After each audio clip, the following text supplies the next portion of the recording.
Hi everyone, my name is Annie. I'm from CarStereoChick.com, and today I'm going to get to the second part of my Stinger HEIGH10 review and our 2019 JEEP Wrangler JL. Here is the HEIGH10 in our JEEP Wrangler JL, and it is using the Wrangler specific installation kit, which is available for both the JK and the JL, and a couple other vehicles like the Ram and I believe a couple of GM models like Silverado and Sierra. And it's a nice way to finish out one of these kits that are, the stereo is really a floating screen, but with this installation kit, it's nice and flush, which I like. A huge benefit that we found with this model over the X409-WRA-JL that we had is 2 USB ports. The only downside is the main USB port for Apple CarPlay and Android Auto is inside the center console, and it's a wired connection only. The front USB port is really just for, memory stick, music that you might have downloaded to a secondary device that you can plug in. It will not work with an iPod Classic, which is true of many different aftermarket head units these days. Pretty sure it's going to be the Touch and Up that will work with. This unit does have multiple camera inputs. We just have the reverse camera connected, which took a second to come up there. It usually comes up right away. And it is, the end of the day, the sun's setting, so picture's a little bit dark, but I did take some pictures earlier today in daylight. And this is a much sharper image than we had with the Alpine integration, but that camera retention cable, the LVDS camera, it's very sensitive to pressure. I have had a client that has had intermittent reverse camera functionality. Stinger tells me it has to do with the cable. If anything shifts behind the dash post-installation, if there's any type of pressure coming on that cable, then you may have an issue. And it's very tight behind the dash. That's definitely something to be aware of when you're installing it, is have really good wire management and make sure there's no pressure on that cable. This unit does have an HDMI input, but the only thing I don't like about this is they don't really give you a good place to route it. We just have it coming from the passenger side footwell area, and then we have our holder just off to the right of the stereo that we use that with. I do like on your FM and AM, they are fixed presets. On some head units, you have scrolling presets. Fixed presets is the way to go. You don't want to try to be tapping something while you're moving down the road and take your eyes off the road. So you're both for your Sirius XM and your FM and AM, you have fixed preset buttons. One complaint about the Sirius XM, no album art. We did have that on the Alpine, and that was a nice feature to have. A really cool thing that they do with this is optional GPS navigation. So it doesn't come with a navigation, but it's only $159 extra to add this navigation. But it does not have off-road maps, and you do not get instrument cluster directions with turn-by-turn directions. And as far as I can tell, this doesn't do traffic. I've never seen it come up, and I don't think there's any options for the traffic in the menu.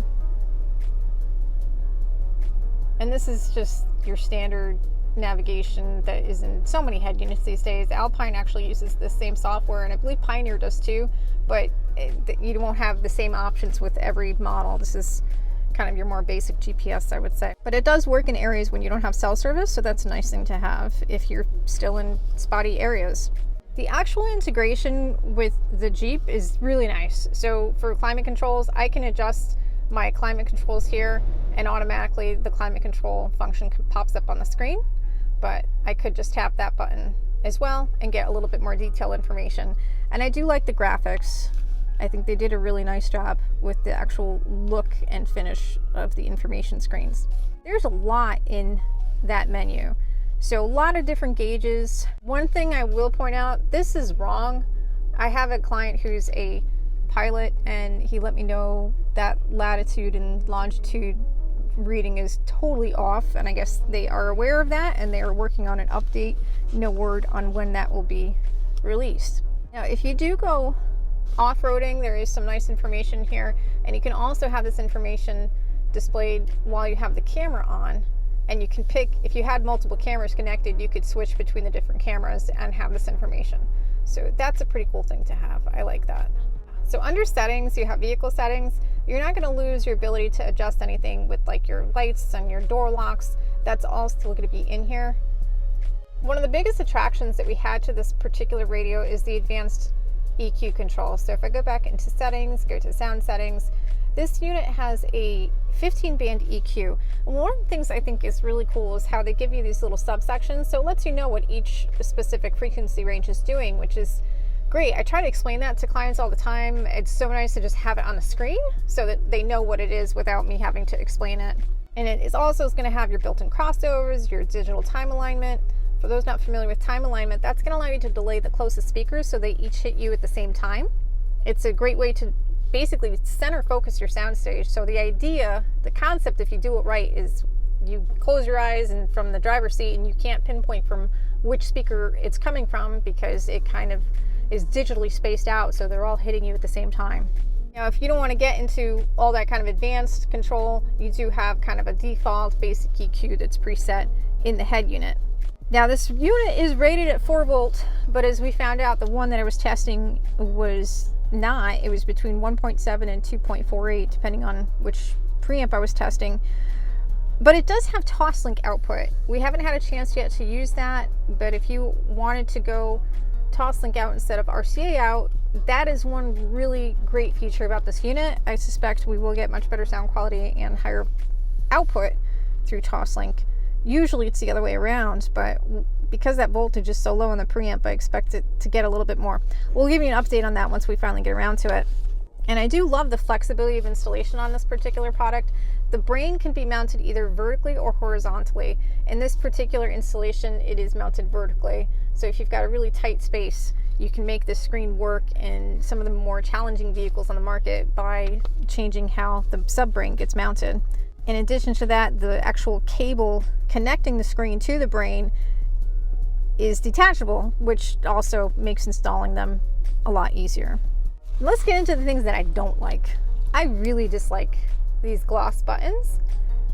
I feel like this would have looked so much better if it was a matte finish, like the edge of the radio or like the trim of the kit.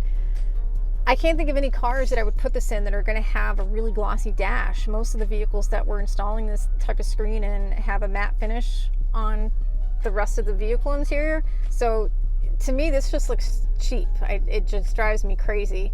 And the backlighting on these buttons is pretty weak. You can go into the display settings and you can mess around with the colors, and I've played around with a lot. I mean, you can see you can customize the value for the red, green, blue, as well as your brightness, but even with all that flexibility, I couldn't get it to really match perfectly, which kind of drives me crazy. Alpine matched perfectly. And I'm not a huge fan of this knob design. Again, it could just be this gloss part in the center driving me batty, but I do at least like the satin metallic finish, which matches some of the other satin metallic finishes in this car. Now, the factory volume knob does work, so I can always use that in this particular vehicle, as well as my climate controls and all that is just going to reflect on the screen whatever I do.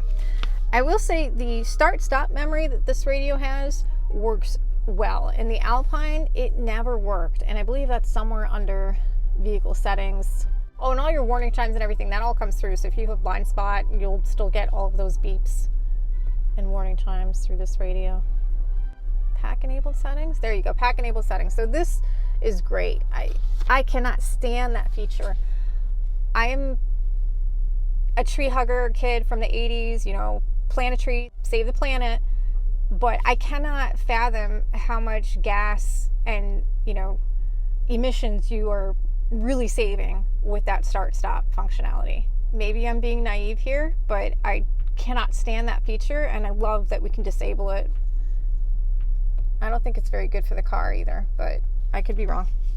The other thing that I'm really disappointed about is there's not enough output on the internal amplifier. Most of the times that we've installed this radio, we're doing it in a vehicle that is also getting aftermarket amplifier, aftermarket speakers, so it hasn't actually been an issue for us until recently. We installed this in a client's Gladiator, and he had just had the basic 5-inch radio, and you just really wanted Apple CarPlay, but after getting Apple CarPlay, we found the output is not nearly enough. In fact, even in this vehicle with a separate amplifier, you did have to go into the advanced settings under audio settings. We go to source gain. We've had to have CarPlay pretty much maxed out.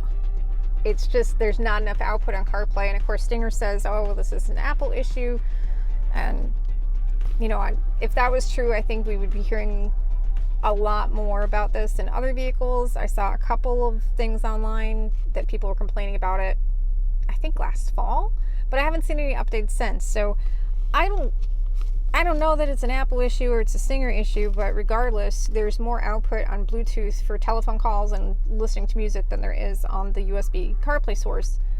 But USB is going to be cleaner sound quality, and most people are wanting this for CarPlay, so it kind of defeats the purpose. So be warned. I don't know if it's because the internal amp is just not enough power, or if there's some type of limitation through Apple that has to be overcome. If you are going to be upgrading your basic radio and that's all you want to do, just note that there is less output in our experience through the CarPlay source. That's another complaint, that, you know, it's not wireless CarPlay. You do have to plug in, and no wireless Android Auto obviously either. Either one you have to plug in. Overall, this unit checks off a lot of boxes and has a lot more pros than cons. If you haven't made a purchase yet and you're kind of on the fence between Alpine and Stinger, I will mention that Alpine has a new model coming out. It's the i509-WRA, and they're having that come out in both a JK and a JL version, and it's really going to address a lot of the issues for features that were missing in the previous model. They're going to add the wireless Android Auto and Apple CarPlay functionality.